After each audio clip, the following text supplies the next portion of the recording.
Nahmaduhu wa nasta'inuhu wa nastaghfiruh wa na'udzu billahi min syururi anfusina wa min sayyiati a'malina may yahdihillahu fala mudhillalah wa may yudlil fala hadiyalah.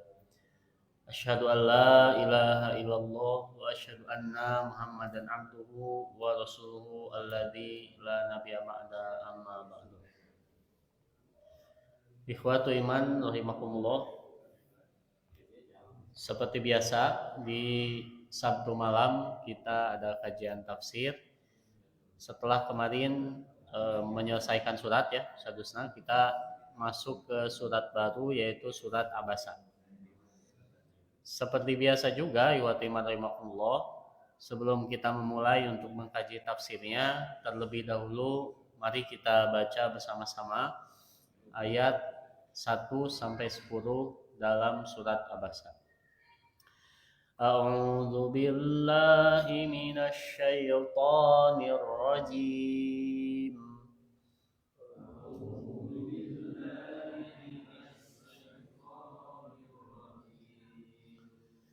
بسم الله الرحمن الرحيم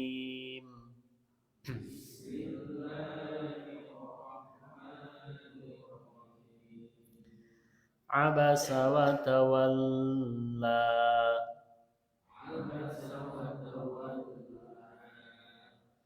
أن جاءه الأعمى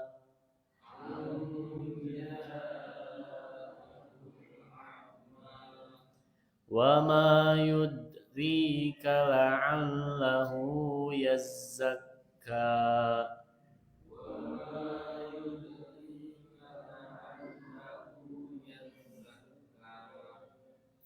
أو يذكر فتنفعه الذكرى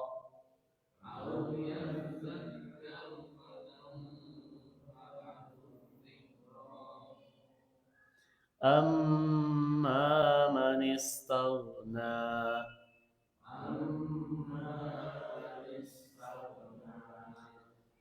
فأنت له تصدى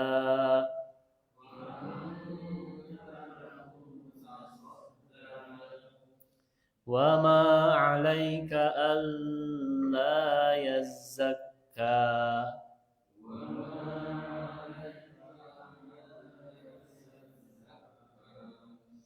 وأما من جاءك يسعى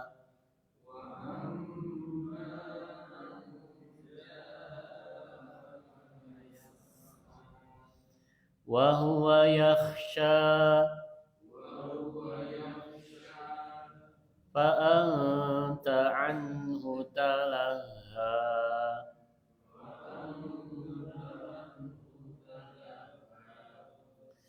Sadaqallahul adzim. Samina wa ata'na ghufranaka rabbana wa ilaikal masir. Semoga bacaan kita menjadi berkah di malam ini dan semoga menjadi tambahan pahala di akhirat kelak. Wa iman rahimakumullah. Ayat ini insyaallah ke depan kita akan hanya berbicara tentang satu hal, yaitu peristiwa Ibnu Ummi Maktum yang datang kepada Rasulullah SAW ketika Rasul sedang sibuk mengajar. Ada banyak sekali hikmah dari kisah ini dan juga ada banyak pelajaran yang bisa kita terapkan pada hari ini. Sebelum kita masuk ke tafsirnya, kita terlebih dahulu membacakan sebab turunnya surat. Sebagaimana yang pernah dijelaskan ya, bahwa terkadang suatu surat atau suatu ayat itu turun ada sebabnya. Begitu juga dengan hadis, terkadang ada sebabnya baru turun satu hadis. Rasul mengucapkan satu hadis. Al-Quran pun seperti itu.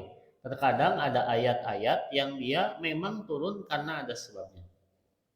Nah, surat Abasa ini salah satu sebabnya, sebab turunnya adalah apa yang dijelaskan oleh para mufasir.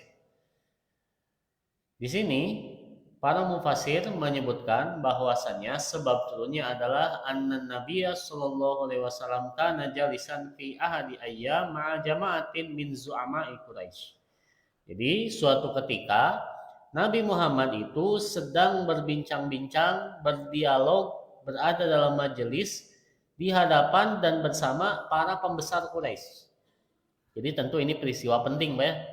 Jadi ngobrol yang petinggi zaman ayeuna berbicara dengan dewan, dengan ketua-ketua RT dan lain sebagainya, ketua RW, camat.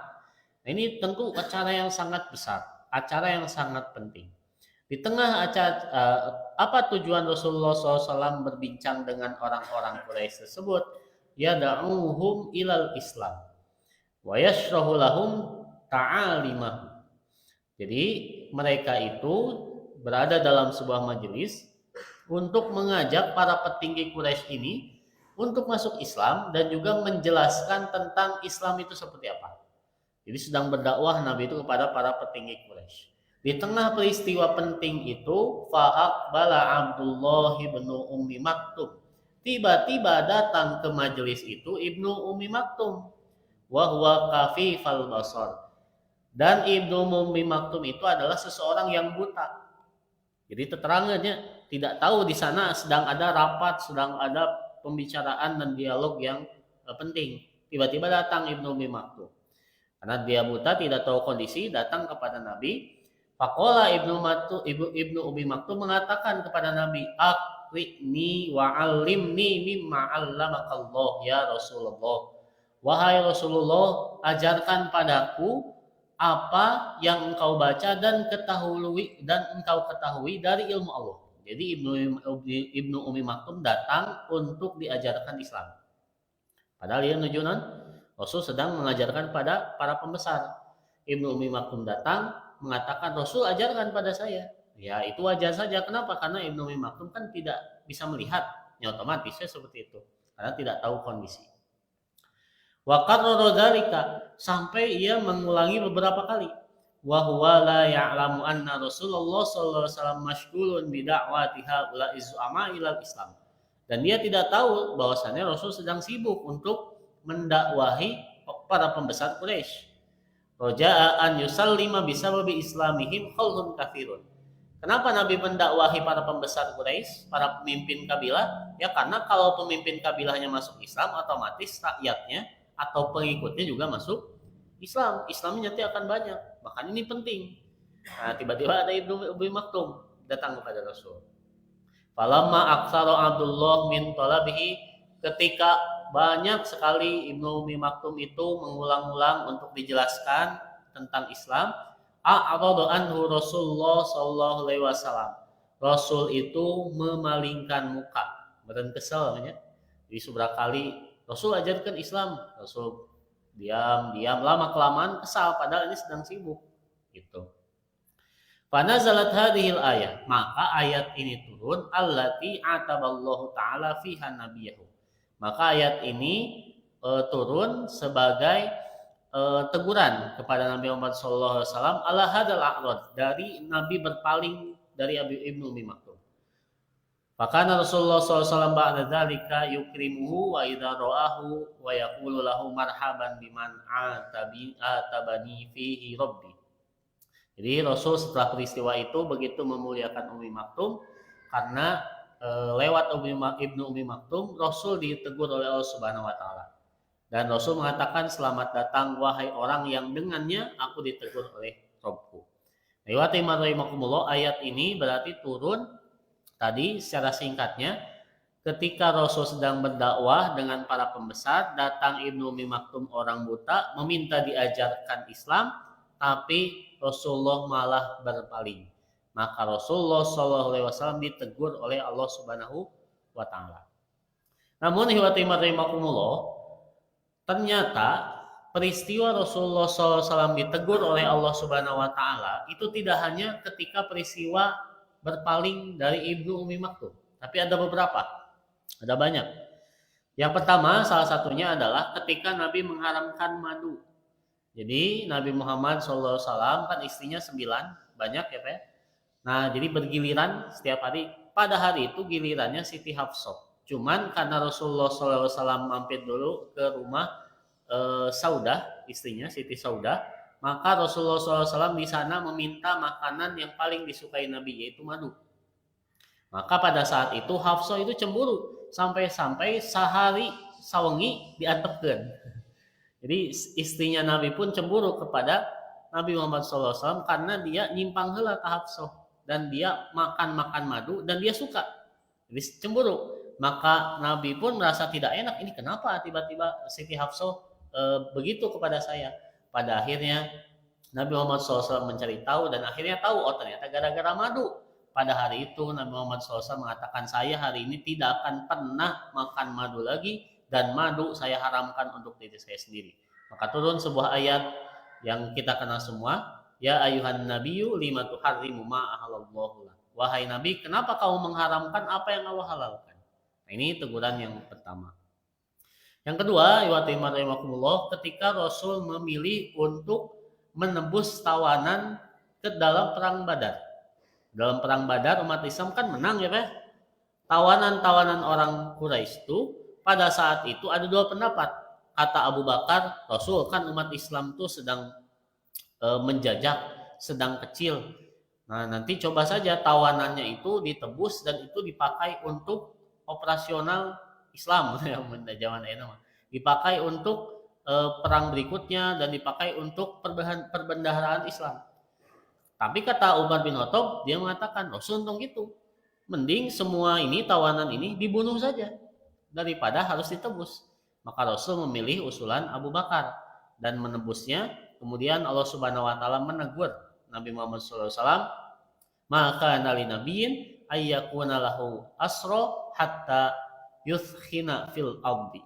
Nah, itu ya. Jadi Nabi Muhammad SAW ditegur, "Hei Nabi, kalau kamu punya tahanan, maka hendaklah melumpuhkan musuhnya di muka bumi." Jadi tidak patut untuk Nabi tawanan itu ditebus. Langsung kudu betul saran Umar, dibunuh saja. Nah, itu Nabi juga ditegur. Terus ada banyak ya ketika Nabi menyolatkan pemimpin munafik yaitu Ubay bin Salul atas perintah anaknya Islam, mengatakan pada Nabi, tolong solatkan ayahku, minta ampunkan dia, semoga dengan minta ampunmu dosanya akan diperingan. Nabi karena tergerak ya karena permintaan anak untuk menyolatkan ayahnya yang tokoh munafik, maka Nabi menyolatkan dan akhirnya ditegur oleh Allah Subhanahu wa taala, jangan pernah sekali-kali pun engkau menyolati orang yang kafir, orang yang munafik, bahkan datang ke kuburannya gitu ya, mendoakan tong temenang gitu.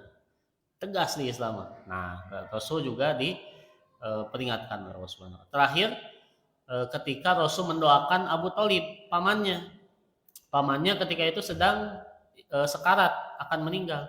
Di sampingnya ada Abu Jahal dan para pembesar Quraisy. Kemudian Nabi datang, kemudian Nabi berada di sampingnya juga. Jadi ada dua, ada Abu Jahal, ada Nabi.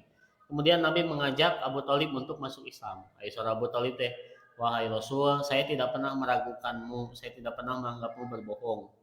Tapi saya tidak bisa meninggalkan agama nenek moyangku. Tewani saya mengkafirkan Lata dan Uzza dan hanya menyembah Allah Subhanahu wa taala. Saya tidak bisa meninggalkan agama nenek moyang.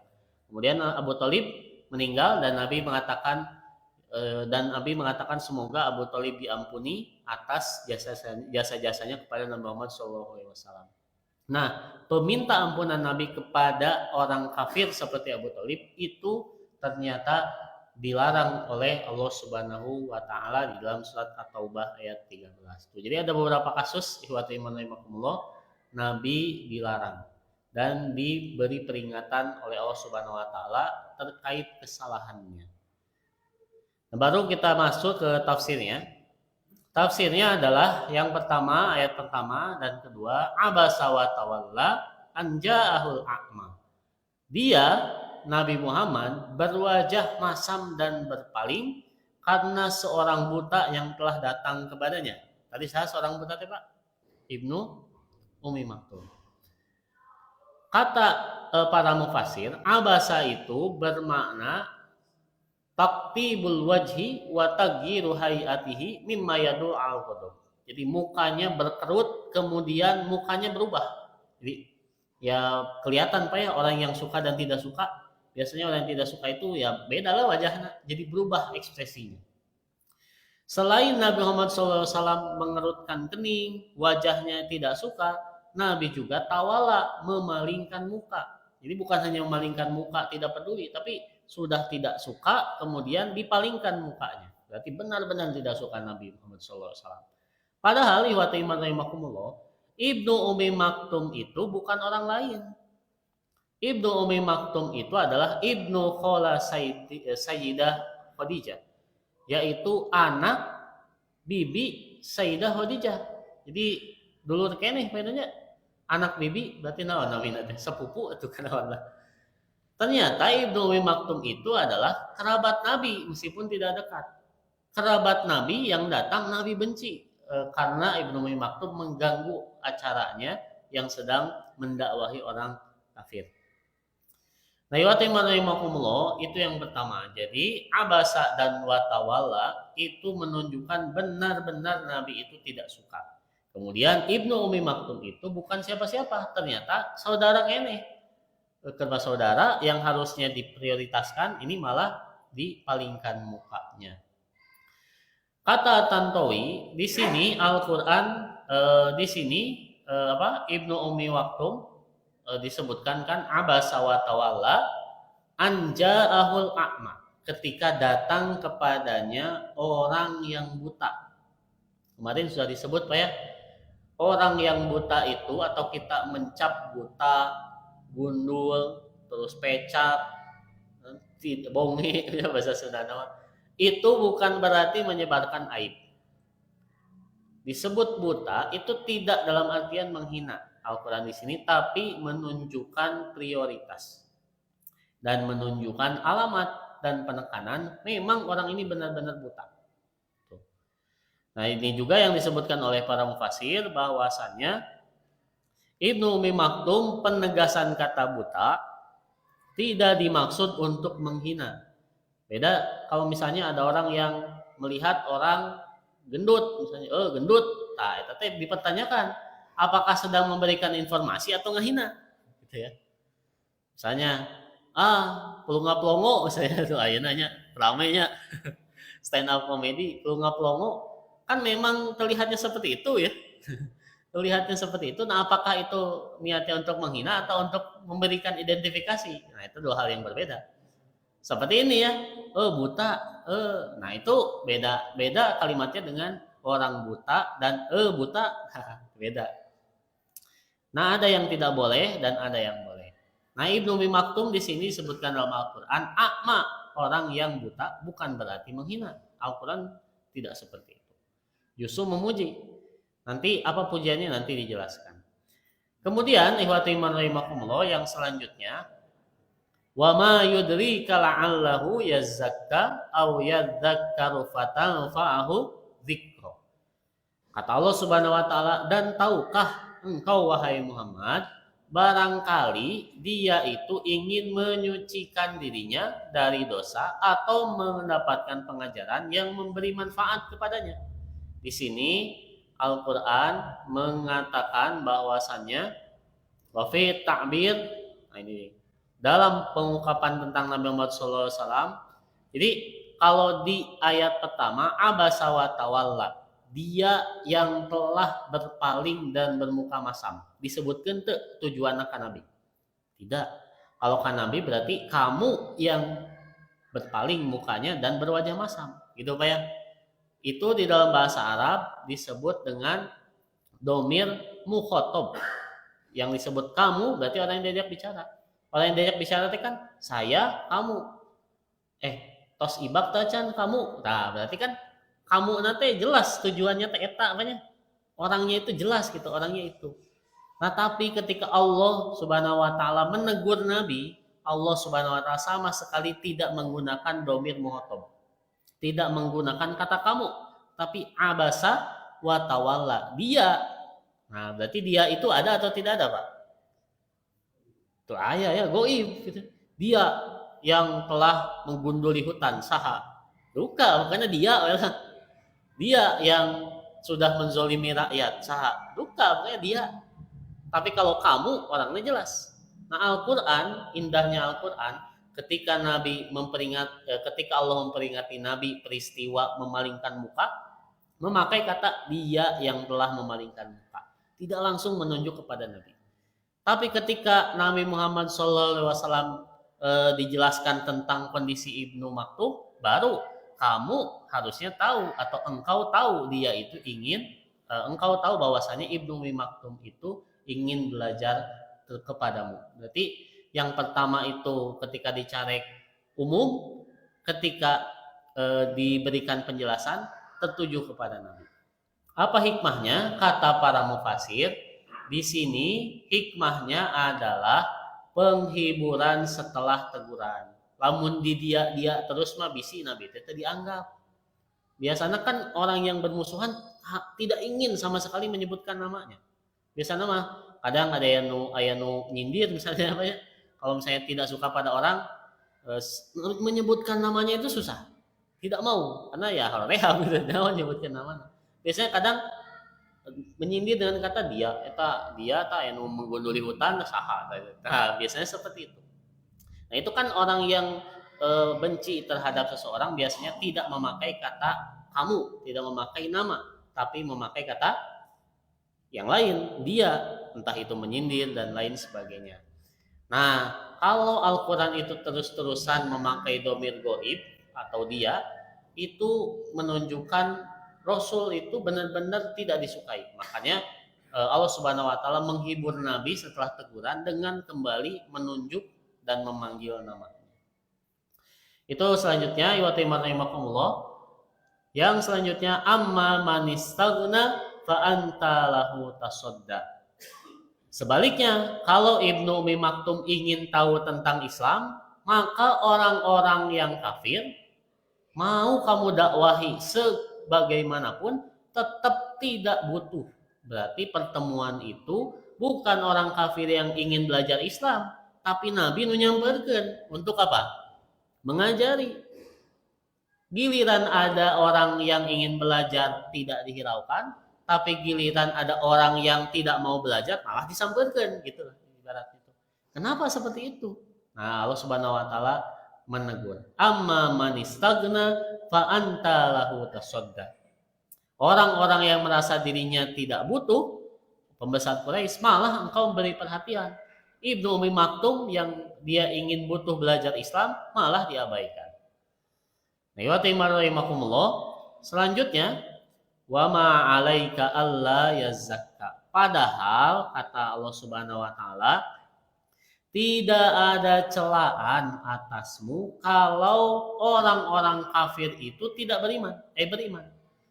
Yaitu tidak beriman. Jadi tidak ada. Kalaupun Abu Jahal tetap kafir, Rasul tidak tercela. Tapi kenapa kamu itu ingin sekali benar-benar Abu Jahal teh masuk Islam? Ingin Umayyah bin Khalaf itu masuk Islam? Padahal sudah terang-terangan memusuhi Islam. Kenapa ingin seperti itu? Padahal kalaupun mereka tidak beriman, kamu tidak akan dicela. Seperti itu. Itu salah satu teguran dari Allah Subhanahu wa taala. Wa ma 'alaika alla yazakka, padahal tidak ada celaan kalau orang itu tidak beriman. Jadi wa ta'ala, di sini kita bisa mengambil pelajaran bahwa setingkat nabi pun tidak bisa memaksakan hidayah kepada seseorang. Komo dari ustad, ya. Terkadang ada misalnya di sini orang atau misalnya di lingkungan tempat ustadznya tengaos, ya, biasanya ada orang yang misalnya masih main judi, mabok dan sebagainya. Ustadznya dicarikan teh, ustadz itu benar banyak ustadz di masjid ceramah tapi di sekelilingnya masih judi, masih minum-minuman keras. Aneh cenah ustadz itu benar ya ustadz. Kalau ustadz salah kena. Setingkat nabi pun tidak bisa merubah pamannya. Kalau ada ustadz, ya nabi Pak tingkatnya. Makanya di dalam Sahih Bukhari disebutkan bahwasannya Nabi Muhammad SAW mengatakan, ana qasimun. Tugas seorang nabi dai itu hanya membagikan, hanya menunjukkan. Wallahu yu'ti, dan Allah yang memberikan hidayah. Bapak-bapak di sini punya anak, sudah diajak ke masjid, sudah diajak kebaikan, tetap hese. Sabar ya pada kumaha deui, setingkat nabi saja tidak bisa memaksakan hidayah. Bisa jadi anaknya itu bisa mendapatkan hidayah di satu kondisi di mana kita sudah tidak ada. Kan saya pernah cerita ya, ada ustadz yang sangat terkenal, anaknya teh baungna parah, baungna teh sampai-sampai bapaknya mau ceramah apa ya, naik mobilnya disumputkan. Jadi mobilnya dicana kabur. Di mana mobil cenah? Ternyata ku budakna saking baungna. Oh, bapakna teh terus pusing itu kumaha cenah budak teh meh bager gitunya, padahal dirinya itu adalah ustadz besar. Nah, bingung, akhirnya dia mengatakan, ya semoga lah meskipun nanti bapak sudah tiada, kamu bisa bertobat dan menjadi orang yang soleh dan kembali ke jalan yang lurus. Ternyata betul pak doa anak. Ketika bapaknya meninggal, ternyata anak ustadz itu teh tobat karena terasa mungkin ya tidak ada bapak, tobat dan akhirnya malah jadi ustadz. Ujung-ujungnya jadi ustadz. Nah, rahimakumullah, itulah kita tidak tahu gitunya hidayah itu datang kapan. Maka jangan lelah untuk mengingatkan orang tua, saudara, kemudian anak, istri dan lain sebagainya. Karena tidak sekarang pun tidak masalah. Nabi pun tidak bisa. Maka ini ayat ini ya menyebutkan bahwasannya kalau misalnya orang-orang Quraisy itu masih kafir, Nabi tidak akan pernah terhina. Nah kemudian ihwati rahimakumullah, selanjutnya ayat ke-8, 9 dan ke-10 berarti beres ya. Wa amma man ja'aka yas'a wa huwa yakhsha. Dulu ke ayat 9 dulu. Dan adapun orang yang datang kepadamu dengan bersegera, tergesa-gesa ya. Jadi semangat untuk mendapatkan pengajaran sedangkan dia takut pada Allah. Allah menyebutkan 3 kelebihan Ibnu Ummi Maktum daripada pembesar Quraisy. Apa saja? Yang pertama, kata Allah Subhanahu wa taala adalah ja'aka, anu kahiji Ibnu Ummi Maktum itu semangat sampai-sampai datang ke sumber ilmu, bukan ngadatangkeun sumber ilmu. Mun aya mah sanes ngundang ustad, tapi dia itu jauh-jauh datang dari tempat yang jauh, datang hanya untuk mencari ilmu. Sedangkan orang Quraisy, Nabi anu nyamperkeun kepada orang Quraisy. Maka keutamaan Ibnu Ummi Maktum kata Allah Subhanahu wa taala, yang pertama adalah ja'aka, datang dengan bersegera. Datang ngumpul.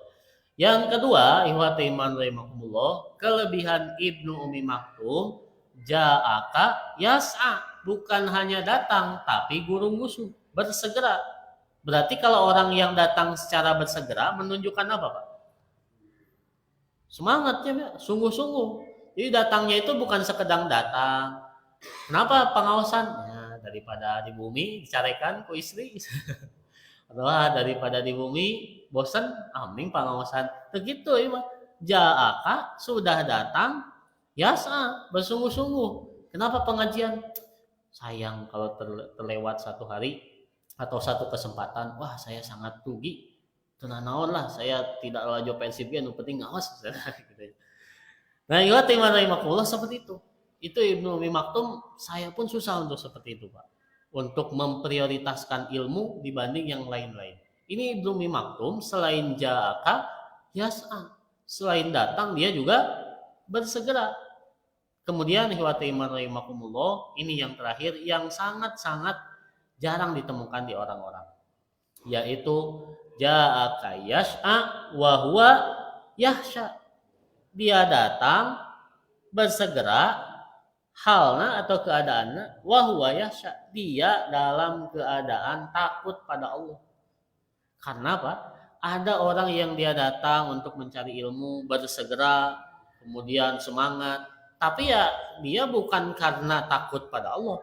Entah itu dia ingin melihat ya ustaz sakumaha ilmuna sakieu geuning. Aya apa gitu teh. Ada orang yang bersegera, kenapa? Karena hoyong paling tukang, paling belakang, biasa nyender Jumatan Pak ya. Aja datang tuh jam 11. Abi kandas gitu Pak ya. Waktu di Makassar ada orang datang cepet gitu. Wah, yo rajin. Ternyata dia milih saf paling belakang, caket naon. Caket tiang biasa naon. Nyarande. Jadi dia ja'akanya ja'aka. Yas'a iya betul terburu-buru, tapi bukan yas'a itu. Yaitu ingin mengkapling tempat.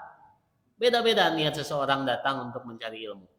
Tapi Ibnu Umi Maktum rahimahullah sudah ja'aka datang terburu-buru bersegera semangat yahsya lagi. Dia apapun yang dikatakan oleh Nabi dia akan mendengarkan.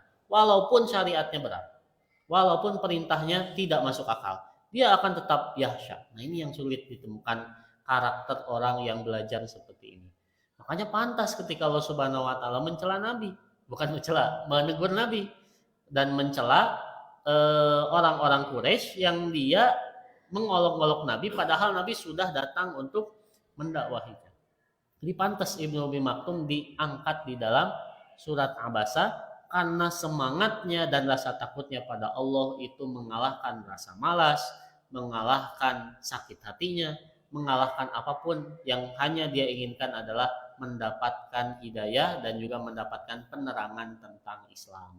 Ini belum Islam Ibnu Umi Maktum, ingin tahu Islam. Itulah apa yang disampaikan oleh surat Abasa dari ayat 1 sampai 10.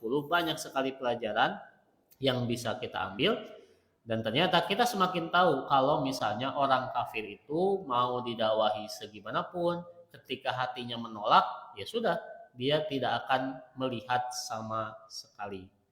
Maka di sini ada beberapa di sini wajar ketika Nabi Muhammad SAW sudah ditegur seperti itu oleh Subhanahu wa taala, maka Ibnu Umi Maktum itu diberikan banyak sekali keutamaan oleh Nabi.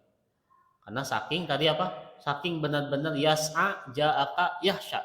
Saking benar-benar semangat dan juga takut pada Allah, diberikan beberapa fadilah dan juga keutamaan. Yang pertama, Ibnu Umi Maktum itu menjadi muadzin adzan sholat subuh. Ini pahala azan itu sangat luar biasa, Pak. Jadi Mas Ali di sini yang suka azan, wah pahalanya besar, Pak. Abi oke, Pak, pami suara saya mah hoyong ada. Dulu saya pernah, Pak, waktu kuliah, 6 menit lagi. Waktu kuliah itu saya coba adzan, Pak. Adzan pas masuk kuliah. Padahal terangannya dosen Abi teh Abi nu ada pas masuk kuliah cek dosen Abi saya teh nu ada suganda pada dipuji nya banyak saya teh nu ada saya nu terang Abi teh ngaku udah malu tuh sahanya cenah Abi ngadaukeun oge eungap komo anu adana cenah aduh didinya aduh tidak pantas untuk adan gitu. Ya meskipun itu ya jadi orang yang adzan itu banyak sekali fadilahnya. Dan Nabi itu mengangkat 2 orang yaitu Bilal dan juga Ibnu Umi Maktum untuk adzan subuh dan juga adzan awal. Ini pahalanya sangat besar. Adzan itu satu keutamaan. Saya juga pengen kalau suaranya bagus. Masalahnya eungap cenah abi oge daungeuna eungap sugan rek jiga adzan di Al Azhar cenah. Biasana mah adana enakeun cenah ieu mah beda. Kita ada dirinya abi langsung gigidog astagfirullahaladzim cenah. Selanjutnya Ibnu Umi Maktum juga pernah diberikan 2 kali menjadi pengganti Rasul untuk menjaga Madinah ketika Rasul sedang berperang. Hal ini juga pernah diberikan pada Ali bin Abi Thalib. Jadi orang yang menggantikan Rasul sebagai orang penjaga Madinah tentu bukan sembarangan. Mewakili Rasul menjadi kepala negara bukan sembarangan. Karena yang namanya wakil kepala negara pasti orang istimewa. Dulu gitu banyak orang istimewa dulu buka ya nah selanjutnya yang ketiga Rasul menyebut dan bersikap lembut pada Umi Maktum sampai ketika bertemu dengannya Rasul mengatakan marhaban biman atabani fihi rabbi, selamat datang wahai orang yang dengannya aku diingatkan oleh Tuhanku. Ini pelajaran bagi kita betapa lembutnya hati Rasul. Ditegur oleh Allah karena seseorang tidak balik balas dendam, tapi malah berterima kasih. Aduh nuhun, berkat Anda saya ditegur, nuhun bisa. Wah susah ya ditemukan orang yang seperti itu zaman sekarang. Kemudian pelajaran hidup dalam surat Abasa. Yang pertama, Rasulullah itu maksum, tapi bukan berarti tidak pernah salah. Yang disebut maksum itu adalah terjaga dari dosa. Karena Rasul ketika salah langsung ditegur oleh Allah Subhanahu wa taala, diingatkan dan juga diampuni. Nah, Rasul saja pernah salah, apalagi manusia. Kemudian Allah begitu lembut dalam menegur Nabi sampai-sampai tidak menyebut kata kamu tadi ya, abasa, dia, atau nama Nabi secara langsung ketika menegurnya. Jadi Allah sangat-sangat mencintai Nabi Muhammad SAW. Yang selanjutnya, semangat Ibnu Umi Maktum dalam mencari dan mempelajari kebenaran perlu diteladani oleh semua orang. Tadi ya, ja'aka, yas'a, wa huwa yahsya. Itu 3 syarat orang yang sukses di dalam belajar itu. Kemudian sikap Rasul terhadap Ibnu Umi Maktum tidak berubah menjadi dendam. Tadi ya sudah ya. Justru malah memuliakannya. Kemudian selanjutnya ketika berdakwah jangan pernah mengabaikan orang yang benar serius belajar. Meskipun orang tersebut tidak terkenal, tidak memiliki status di masyarakat. Saya ingat Pak, kisah Hasan, dia sedang sibuk. Tiba-tiba datang ke rumahnya Muhammad Nasir sama Fahrudin Al-Khariri, tiba-tiba mengetuk pintu, tuk tuk tuk tuk. Dibukalah pintu, ternyata Muhammad Nasir yang ingin belajar pada Hasan melihat Hasan sedang sibuk. Kemudian Muhammad Nasir mengatakan, wih gitu. Nah, guruna nuju sibuk ya, wih lah. Ternyata pas mau keluar pintu ditegur sama Hasan, kemana mak? Kadieu, kesini, mau kemana? Kamu sibuk? Tidak ada yang lebih sibuk daripada mengajar orang yang mau belajar. Jadi kesibukannya ditinggalkan, Pak. Nonton Persib, pengawasan, pengawasan. Wah itu susah Pak ya. Susah Pak ya, makanya Ibnu Maktum mulia. Itu abg sami Pak. Besok dinya tuh untung kayak no pengawasannya.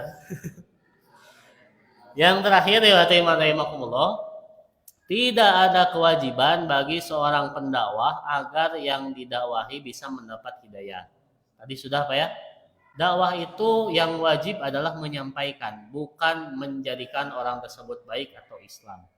Kewajiban bagi para pendakwah adalah berusaha semaksimal mungkin. Ini bisa diterapkan di keluarga, mengajak istri, anak, dan lain sebagainya. Kalaupun tidak menuruti, jangan pernah menyerah. Bisa saja hidayah itu datang dari jalan yang tidak diduga-duga. Mungkin itu saja yang bisa disampaikan. Semoga surat Abasa ayat 1-10 ini bisa menjadi pelajaran bagi saya khususnya, bagi khotib, karena berat sekali, dan juga bagi bapak-bapak dan ibu-ibu semuanya. Rabbana atina fid dunya hasanah wa fil akhirati hasanah wa qina adzabannar. Assalamualaikum warahmatullahi wabarakatuh.